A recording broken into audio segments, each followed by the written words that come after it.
Hello friends, welcome to our YouTube channel teaching exam overload.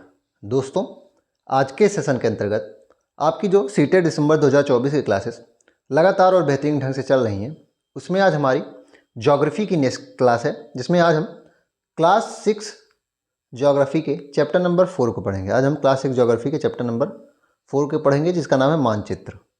और इसी के बाद हम, क्योंकि ये छोटा टॉपिक है, इसके बाद हम चैप्टर नंबर आज 5 को भी पढ़ेंगे। चैप्टर 4 और चैप्टर 5 जो कि महाद्वीप और महासागर इसके बारे में है, उसको देखेंगे। तो आज हम चैप्टर 4 और चैप्टर 5 एनसीईआरटी ज्योग्राफी क्लास 6 को कवर करेंगे।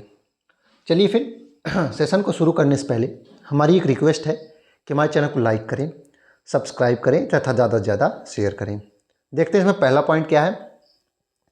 पहला पॉइंट है कि मानचित्र विभिन्न प्रकार के होते हैं, उनमें से कुछ के नाम दिए गए हैं। अब देख लेते हैं भौतिक मानचित्र। भौतिक मानचित्र क्या होता है? जिसमें भौतिक विशेषताएं बताई जाती हैं, जैसे कि पर्वत, पठार, मैदान, नदियां, महासागर। ये जो दर्शाने वाले मानचित्र होंगे, इन्हें भौतिक या उच्चावच मानचित्र कहा जाता है। राजनीतिक मानचित्र किसे कहते हैं? राज्यों, नगरों, शहरों तथा गांवों और विश्व के विभिन्न देशों और राज्यों की सीमाओं को दर्शाने वाले मानचित्र को राजनीतिक मानचित्र कहेंगे। और थीमेटिक मतलब कि जो एक थीम पे आधारित होगी। थीम पे आधारित मतलब जैसे कि वन मानचित्र हो गया, केवल वन के बारे में दिखाया जाएगा ना। पर्वत मानचित्र हो गया, केवल पर्वत के बारे में दिखाया जाएगा। तो ये क्या हो जाएंगे? थीमेटिक मानचित्र हो जाएंगे, केवल विशेष जानकारी, जैसे कि वर्षा मानचित्र हो गया, ठीक है।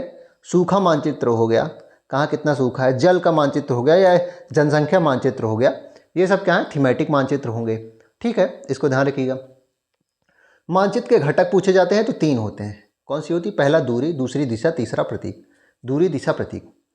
4 मुख्य दिशाएं हों, उत्तर, दक्षिण, पूर्व और पश्चिम। 4 मुख्य दिशाएं होती हैं, उत्तर, पश्चिम, उत्तर, दक्षिण, पूर्व, पश्चिम। इन्हें प्रधान दिग्बिंदु कहा जाता है। इन्हें क्या कहा जाता है? प्रधान दिग्बिंदु कहा जाता है। अगला पॉइंट है रेखा चित्र क्या होता है? रेखा चित्र एक आरेखण होता है जो पैमाने पर आधारित ना होकर याददाश्त और स्थानीय प्रेक्षण पर आधारित होता है। मतलब इसमें कोई पैमाना नहीं होता है। तो रेखा चित्र किसे कहते हैं? इसमें कोई पैमाना नहीं होता, बल्कि आपकी याददाश्त कैसे आपने यहाँ से गए, फिर यहाँ मुड़े, फिर ऐसे मुड़े, फिर वहाँ एक बिल्डिंग थी, एक उसके बाद फिर हमको दाहिने ऐसे घूमना था, फिर एक खंबा था। तो ऐसी ये याददाश्त पर आधारित थी, रेखा चित्र कहा जाता है। कच्चा आरेख होता है बिना पैमाने के। खाका क्या होता है? छोटे क्षेत्र को बड़े पैमाने पर खींचा गया रेखा चित्र खाका कहा जाता है, ठीक है। तो जैसे कि गाँव आज को दिखाना है, छोटी जगह है तो उसको बड़े पैमाने दिखाएंगे तो वो खाका कहलाएगा। इतना ही पॉइंट इसमें था। आप चैप्टर नंबर 5 को देखेंगे, पृथ्वी के प्रमुख परिमंडल। चैप्टर नंबर 5 को क्या देखेंगे? पृथ्वी के प्रमुख परिमंडल। चलिए देखते हैं। पहला पॉइंट इसमें है कि पृथ्वी के ठोस भाग को भूमंडल कहा जाता है। पृथ्वी के ठोस भाग को क्या कहा जाता है? भूमंडल कहा जाता है। पृथ्वी के सतह के 2 मुख्य भागों में बांटा गया, और पृथ्वी के सतह को 2 मुख्य भागों में बांटा गया है। वो 2 मुख्य भाग कौन कौन से हो जाएंगे? पहला है कि जो स्थलीय भूभाग बड़े होते हैं उन्हें महाद्वीप कहा गया है, और जो बड़े जलाशय होते हैं उन्हें महासागर कहा गया है, ठीक है। तो 2 प्रमुख जो बांटा गया है पृथ्वी के सतह को, वो कौन से हो जाएंगे? महाद्वीप और महासागर। शब्दों की उत्पत्ति दिया गया था, उसमें देख लेते हैं। जैसे कि ग्रीक भाषा में लिथोस को क्या कहा गया है? पत्थर कहा गया है। एटमास का वाष्प अर्थ होता है, और ह्यूडर का जल। तो लिथोस्फियर आपने सुना होगा ना। लिथोस्फियर क्या होता है? तो आप ध्यान रखिएगा, लिथोस्फियर क्या हो जाएगा? लिथोस में पत्थर है, यानी कि जो स्थलमंडल होता है। एटमॉस का मतलब वाष्प होता है, तो एटमॉस्फियर क्या होता है? वाष्प, गैस आदि से आधारित जो मंडल होता है। ह्यूडर का अर्थ जल होता है, तो हाइड्रोस्फीयर क्या होता है? जल मंडल होगा। बायोस का अर्थ होता है जीवन, तो बायोस्फीयर क्या होता है? कि जहाँ जीवन होता है, यानी जहाँ तीनों का केंद्र बनता है। अब विश्व का सबसे ऊंचा शिखर देख लेते हैं, वो माउंट एवरेस्ट है। 8848 मीटर है। कितना? 8848 मीटर है। सबसे गहरा गर्त प्रशांत महासागर में है, मेरियाना गर्त। सबसे गहरा गर्त कहाँ है? प्रशांत महासागर, मेरियाना गर्त। गहराई किसकी है? 11,022 मीटर। इसकी गहराई कितनी है? 11,022 मीटर। अगला पॉइंट है कि न्यूजीलैंड की एडमंड हिलेरी और भारत की तेंजिंग नोर्गे शेरपा ने 29 मई 1953 को पृथ्वी का सबसे ऊंचा शिखर माउंट एवरेस्ट पर चढ़ने वाली पहली व्यक्ति थी। इसलिए नेशनल जो एवरेस्ट डे है, नेशनल एवरेस्ट डे कब मनाया जाता है? वो 29 मई को ही मनाया जाता है। तो न्यूजीलैंड की थी एडमंड हिलेरी और भारत की थी तेंजिंग नोर्गे शेरपा। इन्होंने 29 मई 1953 को पृथ्वी का सबसे ऊंचा शिखर माउंट एवरेस्ट पर चढ़ी थी, और ये पहले व्यक्ति थे। चढ़े थे, पहले व्यक्ति थे। जापान की जुंका तोबई विश्व की पहली महिला थी जिसने 16 मई 1975 को एवरेस्ट पर कदम रखा। तो ये दोनों कौन से? पुरुष थे। तेंजिंग नोर्गे शेरपा पुरुष थे, एडमंड हिलेरी भी पुरुष थे। लेकिन जापान की जो जुंका तबोई थी वो पहली महिला थी जो 16 मई 1975 को एवरेस्ट पर चढ़ी। बछेंद्री पाल भारत की पहली महिला थी, इन्होंने 23 मई 1984 को एवरेस्ट पर चढ़ा था। बछेंद्री पाल पहली महिला थी जिसने 23 मई 1984 को एवरेस्ट पर कदम रखा था। ठीक है, महाद्वीप कितने होते हैं आपको पता है, एशिया, यूरोप, अफ्रीका, उत्तर अमेरिका, दक्षिण अमेरिका, ऑस्ट्रेलिया और अंटार्कटिका। इनको क्रम में भी मैंने जो न्यू एनसीईआरटी बुक क्लास 6 की पढ़ाई थी उसमें बताया है। एशिया देख लेते हैं, खास पॉइंट क्या है। विश्व का सबसे बड़ा महाद्वीप है, पृथ्वी के कुल क्षेत्रफल का 1/3 भाग है। ठीक है, पूर्वी गोलार्ध में स्थित है। पॉइंट वाइज मैं आपको समझाऊंगा, इतना याद रखना बस। कर्क रेखा इससे होकर गुजरती है। एशिया के पश्चिम में यूराल पर्वत है जो एशिया और यूरोप को अलग करता है। यूरोप और एशिया के संयुक्त भाग को यूरेशिया कहा जाता है। ठीक है, तो कितने पॉइंट इंपॉर्टेंट हो गए जो एनसीईआरटी में दिए गए हैं। सबसे बड़ा महाद्वीप, कुल क्षेत्रफल का 1/3 भाग यहीं है, पूर्वी गोलार्ध में है और कर्क रेखा इससे गुजरती है। एशिया के पश्चिम में यूराल पर्वत है जो एशिया और यूरोप को अलग करता है। एशिया और यूरोप के संयुक्त भाग को यूरेशिया कहा जाता है। अब यूरोप देख लेते हैं जो एशिया से बहुत छोटा है। एशिया के पश्चिम में है यूराल पर्वत, यूरोप और एशिया को अलग करता है। आर्कटिक वृत्त इससे होकर गुजरता है और 3 तरफ से जल से ये घिरा है। इतना पॉइंट इंपॉर्टेंट इसमें है। अफ्रीका देखते हैं। अफ्रीका जो है वो सेकंड लार्जेस्ट है, सेकंड लार्जेस्ट ये है। अगला पॉइंट क्या है, भविष्य का महाद्वीप इसे कहते हैं। तीनों रेखाओं इससे, तीनों प्रमुख रेखाएं जो होती हैं अक्षांश, विषुवत वृत्त जिसे 0 डिग्री अक्षांश कहते हैं, इसके मध्य से होकर गुजरती है।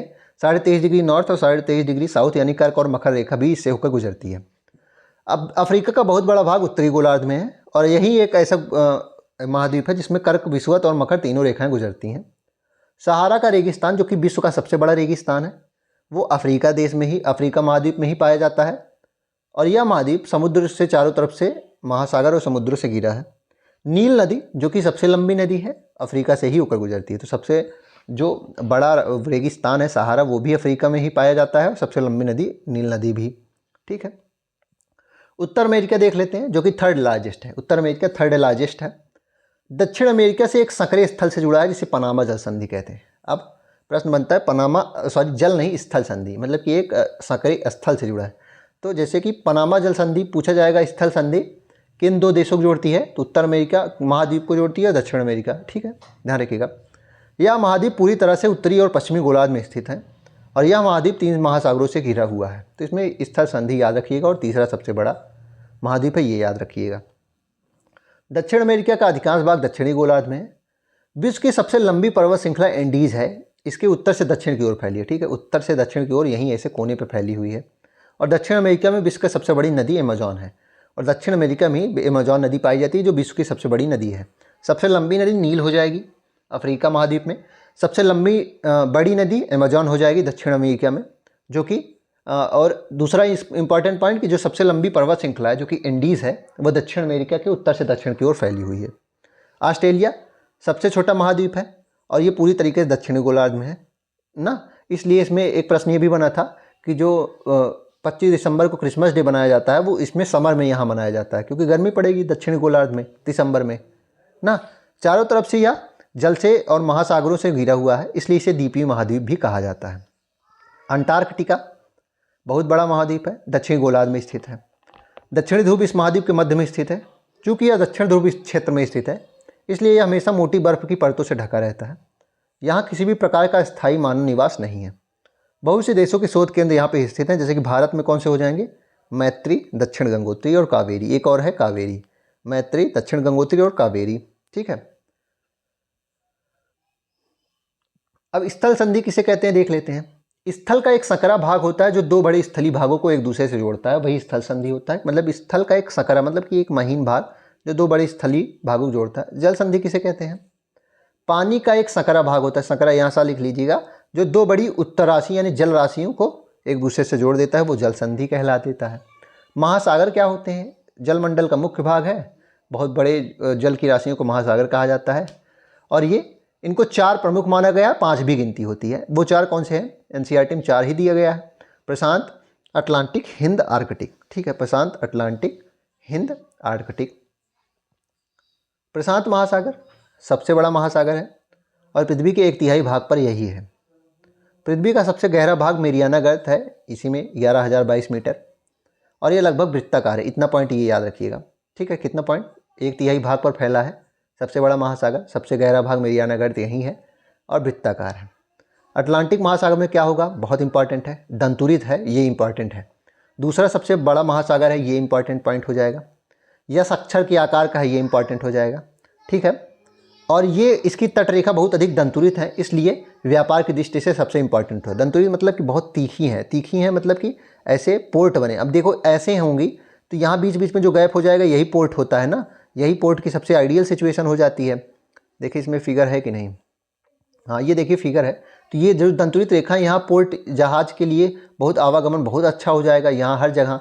तो यही इसलिए इसको कहा जाता है कि दंतुरित तटरेखा के कारण जो अटलांटिक महासागर है बहुत ज़्यादा व्यापार की दृष्टि से इंपॉर्टेंट होता है। तो 3 पॉइंट इंपॉर्टेंट है। दूसरा सबसे बड़ा महासागर है, यस अक्षर के आकार का है, तटरेखा दंतुरित है, इसलिए व्यापार के लिए इंपॉर्टेंट है, ठीक है। अगला है हिंद महासागर, एकमात्र है जो किसी देश के नाम पे रखा है, हमारे भारत देश के, ये इंपॉर्टेंट पॉइंट है। इसकी आकार त्रिभुजाकार है। तो प्रशांत वृत्ताकार है, प्रशांत पहले वृत्त आया, फिर यस लेटर आया, अब त्रिभुजाकार आ गया, ठीक है, इतना याद रखिएगा। और इसके ये भी पॉइंट याद कर सकते हैं क्योंकि हमारे आसपास से ही संबंधित है। उत्तर में एशिया है, पश्चिम में अफ्रीका, पूर्व में ऑस्ट्रेलिया स्थित है, ठीक है। उसके बाद लास्ट है आर्कटिक, उत्तर ध्रुव वृत्त में स्थित है तथा यह उत्तर ध्रुव के चारों ओर फैला है। प्रशांत महासागर से छिछले जल वाले एक सक्रिय भाग से जुड़ता है जिसे बेरिंग जल संधि। अब देखो आर्कटिक महासागर और प्रशांत महासागर को जो जल संधि जोड़ती है वो कौन सी हो जाएगी, बेरिंग हो जाएगी। पनामा स्थल संधि है, वो क्या करती है, उत्तरी अमेरिका को दक्षिण अमेरिका से जोड़ती है। आर्कटिक महासागर को प्रशांत महासागर से जल संधि जोड़ती है, वो कौन सी हो जाएगी, बेरिंग हो जाएगी, ठीक है। ये दो जल संधि, एक जल संधि एक स्थल संधि इंपॉर्टेंट है। वायुमंडल, हमारी पृथ्वी चारों ओर से गैस की एक परत से घिरी हुई है जिसे वायुमंडल कहा जाता है। वायुमंडल 1600 किलोमीटर की ऊंचाई तक फैला है और इसके घटक तापमान और अन्य के आधार पर 5 परतों में बांटा गया है। जिसे क्षोभ मंडल की शुरुआत होती है सबसे पहले, फिर समताप मंडल आता है, फिर मध्य आता है, फिर आयन, फिर बहिर्मंडल आ जाता है ना, जिसे अंतरिक्ष भी कहा जाता है। और ये देखिए इसमें परतें बनी हैं। क्षोभ मंडल 0 से 12 किलोमीटर, समताप मंडल 12 से 50 किलोमीटर, ओजोन लेयर यहीं पाई जाती है। फिर मध्य मंडल 50 से 80 किलोमीटर, जहाँ पे उल्कापिंड यहीं पे ही नष्ट हो जाते हैं। फिर ताप मंडल आता है, जिसे यहाँ कार्बन रेखा यही होती है, और वायुमंडल आ गया है उसके बाद, ठीक है। वायुमंडल की कोई सीमा नहीं है। चलिए फिर इसी के साथ आज के चैप्टर को हम समाप्त करते हैं। आशा करता हूँ कि आपको यह क्लास पसंद आई होगी। अगर आप इसी तरह के अन्य सेशन भी देखना चाहते हैं तो हमारे YouTube चैनल को लाइक करें, सब्सक्राइब करें तथा ज़्यादा से ज़्यादा शेयर करें।